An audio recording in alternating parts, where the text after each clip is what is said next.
এলে কি জানেন এলে হইল ভাইরাল সেই ভাপা পিঠা ফেসবুকত খালি ঢুকলে দেখুন ভাইরাল ভাপা পিঠা তা কেমন করে মুই এই ভাইরাল ভাপা পিঠা বানাচ্ছং তার জন্য প্রথম থেকে ভিডিও খান মত দেখতে থাকো।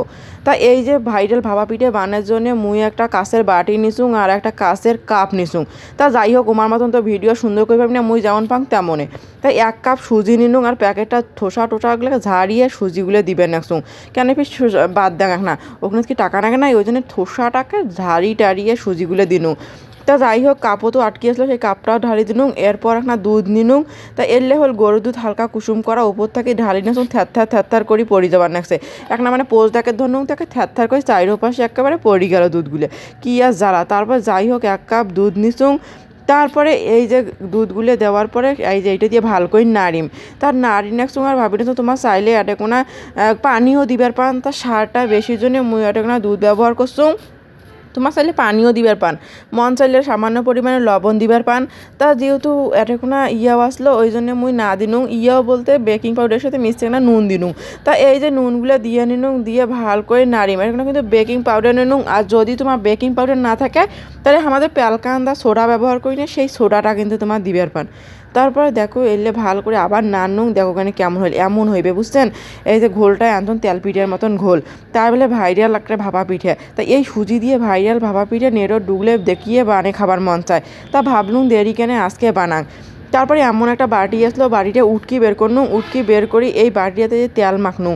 তা এই যে তেলগুলোকে ঘষতে মাখিয়ে নেক্সুং মনে করেন যাতে তলত না লাগে ওই জন্য একে চাইরো পাশে একে ঘষতে তেলগুলো মাখনুং ভাল করি। তারপরে এই যে সুজি আর দুধের না মিশ্রণটা উপর দিম।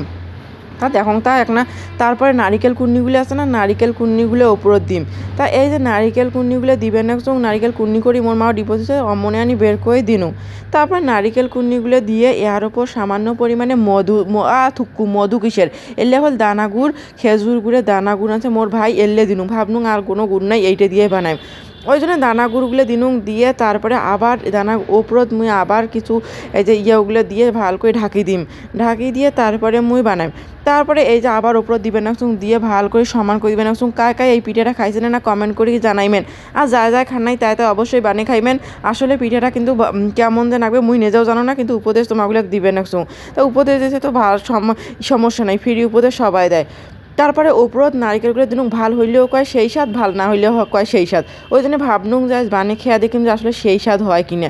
তা উপরত মুই ভাল করে একটা শেপ দিয়ে দিনুং লাভ পাতা শেপ দিম দেখুন যে হয় না হয় লাভ পাতার একটা ছবি করে দিম। তাই এক পাশে কানটি এখন উঁচে হয়ে গেছে এক পাশে নিচে হয়ে গেছে ওটা কোনো ব্যাপার না যাক লাভ পাতা হইলে হইল একখান উঁচে হয়ে থাকিল আর একখান নিচে হয়ে থাকিল। তারপর এই দেখো ফ্রাই প্যানত মুই এই জানতো নিজের গ্যাসের চুলে যখন কিবে কয় মুই জানো না ডান্টিখান এরকম বসে দিনুং বসে দিয়ে এই যে ঢাকনা দিয়ে মুই বাড়িটা বসে দিম। তা যেহেতু একটা ছিদ্র আছে ওই ছিদ্রখানে লং দিয়ে ঢাকি দিম। তা এবার দিয়ে মুই দাঁড়িয়ে আসুন মুই নিজেও জানো না হইবে কিনে আল্লাহ একে মুই খুব টেনশনে আসুন যে ফার্স্ট টাইম বানাইম যদি ডাইল হয়েছে তাহলে তো আরেক মুসিবত। তারপর মা কিছুক্ষণ পরে এমন করে তুলি দেখনুং তা আরও হওয়ার বাকি আছে ওই জন্য আবার ঢাকনা এদিকুন আপনার গুড়গুলো একে ডাইল হয়ে গেছে গুড়ের কোনো অস্তিত্ব নেই মোর লাভ পাতারও কোনো অস্তিত্ব নেই ওটা কোনো ব্যাপার না গুড়গুলো গলি গেছে গলি যে লাভ পাতা একেবারে হৃদয় ভাঙি চৌচির হয়ে গেছে লাভ পাতাকে খণ্ড হয়ে গেছে।